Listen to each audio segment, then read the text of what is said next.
YouTube channel Acumen Classes, a pioneer institute for students.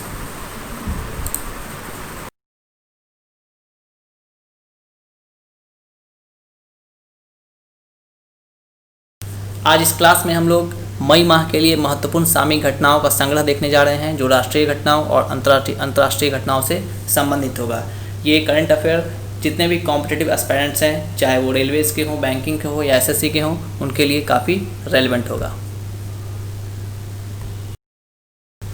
तो चलिए start करते हैं राष्ट्रीय घटनाओं को शुरू से। पहला आपके सामने एक unified mobile application for new age governance, जिसे शॉर्ट में उमंग कहा जाता है, इसका लोकार्पण 22 मई 2020 को पृथ्वी विज्ञान मंत्रालय द्वारा किया गया। नेक्स्ट है, अक्षय ऊर्जा को बढ़ावा देने के लिए हाल ही में एनटीपीसी और ओएनजीसी, दो महारत्न कंपनियों के बीच एक समझौता हुआ है। ऊर्जा मंत्रालय के तहत सार्वजनिक कंपनी एनटीपीसी लिमिटेड और पेट्रोलियम एवं प्राकृतिक गैस मंत्रालय के तहत पेट्रोलियम एवं प्राकृतिक गैस निगम लिमिटेड ने अक्षय ऊर्जा व्यापार के लिए एक संयुक्त उपक्रम कंपनी बनाने के लिए समझौता ज्ञापन पर हस्ताक्षर किए। तो आपके लिए इंपॉर्टेंट क्वेश्चन बनेगा कि किन दो महारत्न कंपनियों के बीच समझौता हुआ है, एनटीपीसी और ओएनजीसी।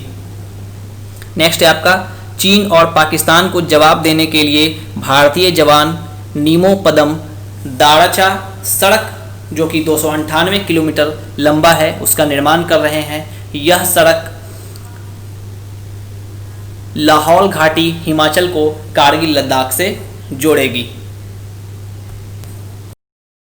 नेक्स्ट है आपका, हाल ही में WHO के एग्जीक्यूटिव बोर्ड के चेयरमैन के रूप में केंद्रीय स्वास्थ्य मंत्री डॉक्टर हर्षवर्धन को नियुक्त किया गया है और ये जापान के डॉक्टर हिरोकी नकतानी की जगह ले रहे हैं। ठीक है, इनसे पहले जापान के डॉक्टर हिरोकी नकतानी WHO के एग्जीक्यूटिव बोर्ड के चेयरमैन थे। अब हमारे देश के केंद्रीय स्वास्थ्य मंत्री डॉक्टर हर्षवर्धन इस 14 सदस्यीय एग्जीक्यूटिव बोर्ड के चेयरमैन होंगे। ठीक है, नेक्स्ट है आपका, जर्मनी की जो एक फुटवेयर कंपनी है कासा एवर्स जिम, याद रखिएगा, जर्मनी की फुटवेयर कंपनी है कासा एवर्स जिम, इसने अपना पूरा विनिर्माण परिचालन चीन से भारत लाने की घोषणा की है। ठीक है, और इसका कारखाना उत्तर प्रदेश के आगरा में स्थापित होगा, लगाया जाएगा। ठीक, हाल ही में उड़ीसा और पश्चिम बंगाल में एक भयंकर तूफान आया था जिसका नाम था एम्फन। ठीक है, एम्फन तूफान को सुपर साइक्लोन की श्रेणी में रखा गया है।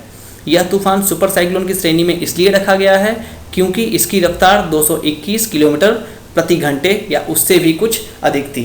जिसकी रफ्तार 200 किलोमीटर प्रति घंटे या उससे अधिक रहती है उसे सुपर साइक्लोन की श्रेणी में रखा जाता है। ठीक है, चलिए नेक्स्ट क्वेश्चन की ओर मूव करते हैं।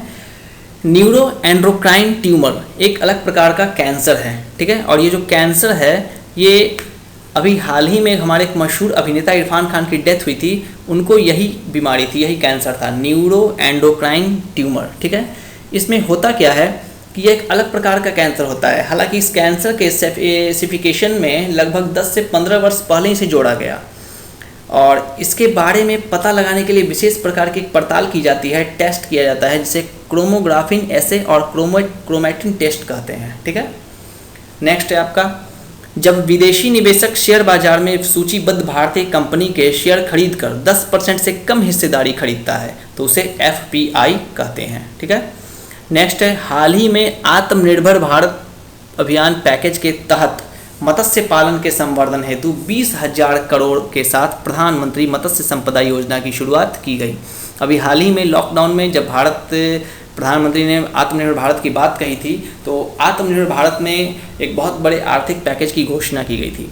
इस घोषणा में लगभग बहुत सारे क्षेत्रों में पैसे की बात कही देने के, उसमें एक था आपका मत्स्य संपदा योजना, जिसमें 20,000 करोड़ की लागत के साथ प्रधानमंत्री मत्स्य संपदा योजना की शुरुआत की गई।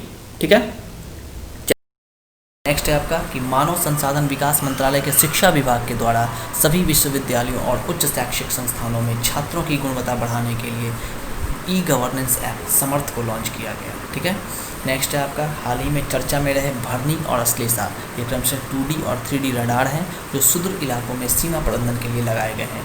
इनको बॉर्डर पर लगाया जाता है बॉर्डर सिक्योरिटी को बढ़ावा देने के लिए। नेक्स्ट है आपका, 2019 का घनश्याम दास बिरला शोध पुरस्कार प्रोफेसर रूप मलिक को उनके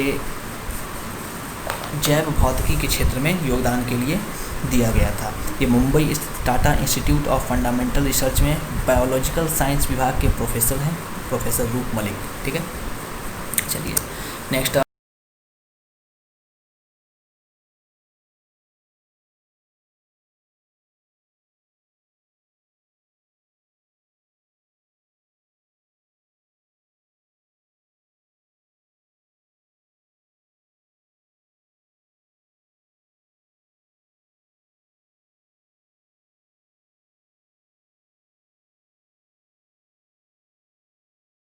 करेंगे अंतर्राष्ट्रीय घटना की तरफ। 22 मई को प्रतिवर्ष जैव विविधता दिवस मनाया जाता है, लेकिन इस वर्ष 2020 में जैव विविधता दिवस की थीम क्या थी? Our solutions are in nature. ये बहुत इंपॉर्टेंट क्वेश्चन है कि 22 मई को जैव विविधता दिवस मनाया जाता है और इसका थीम क्या था? Our solutions are in nature. ठीक है, नेक्स्ट क्वेश्चन है 17 मई 2020 को बेंजामिन नेतन्याहू ने इजराइल के प्रधानमंत्री पद की शपथ ली और वे किस पार्टी के नेता हैं? लिकुड पार्टी से संबंधित है, लिकुड पार्टी से रिलेटेड है वो इजराइल के प्रधानमंत्री बेंजामिन नेतन्याहू। ठीक है, इसमें एक फैक्ट ये है कि इजराइल में 17 मई को प्रधानमंत्री बेंजामिन नेतन्याहू के नेतृत्व में नई सरकार ने शपथ ली और इसी के साथ देश के इतिहास में सबसे लंबा राजनीतिक गतिरोध लगभग 500 दिन का खत्म हो गया और एक के बाद एक हुए 3 चुनावों में किसी को स्पष्ट बहुमत नहीं मिला था। ठीक है, नेक्स्ट है अमेरिका द्वारा दिग्गज ई कॉमर्स कंपनी अमेजन के 5 डोमेन पर ट्रेडमार्क धोखाधड़ी का आरोप लगाते हुए कुख्यात बाजार की सूची में इसे डाल दिया गया है। ठीक है, अमेरिका ने ई कॉमर्स कंपनी को उस पर ट्रेडमार्क धोखाधड़ी और कॉपीराइट पायरेसी के आधार पर कुख्यात बाजार की सूची में डाला और गौर करने वाली बात यह है कि इसमें अमेजन का भारतीय डोमेन भी शामिल है। ठीक है, चलिए की ओर मूव करते हैं।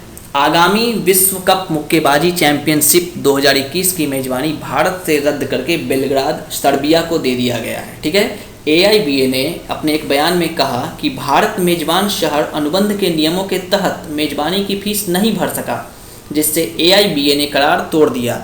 अब नौबत ये आ गई कि भारत को करार रद्द करने के लिए भी $500 का जुर्माना भरना होगा और चूंकि यह भारत में टूर्नामेंट पहली बार होने वाला था, इसलिए बहुत बड़े दुख की बात है कि भारत का यह टूर्नामेंट अब बेलग्राद सर्बिया में चला गया। ठीक है, मेजबानी करने के लिए। चलिए नेक्स्ट है आपका Stockholm international peace research institute SIPRI की रिपोर्ट के मुताबिक वर्ष 2019 में सैन्य खर्चों में विश्व के प्रथम अग्रणी राष्ट्र में अमेरिका, चीन और भारत हैं। अमेरिका प्रथम स्थान पर है, चीन द्वितीय स्थान पर और भारत तृतीय स्थान पर। ठीक है, सैन्य खर्चों में गौर कीजिएगा। नेक्स्ट है हाल ही में चर्चा में रहे हूती विद्रोही यमन देश से संबंधित है, जो यमन में उत्तरी इलाकों के शिया मुसलमान है। ये क्वेश्चन आएगा कि हूती विद्रोही जो है किस देश से संबंधित है, उसका आंसर होगा यमन। यमन में लगभग 2015 से ही गृहयुद्ध चल रहा है और ये सऊदी अरब ईरान के बीच शीत युद्ध का अखाड़ा बना हुआ है। हूती विद्रोही यमन में उत्तरी इलाके के शिया मुसलमान कहे जाते हैं। ठीक है, चलिए हाल ही में चर्चा में रहे फ्राइडेज फॉर फ्यूचर छात्रों द्वारा समर्थित पर्यावरण आंदोलन की मुहिम है, जिसका जाना माना चेहरा 17 वर्षीय ग्रेटा थनबर्ग है।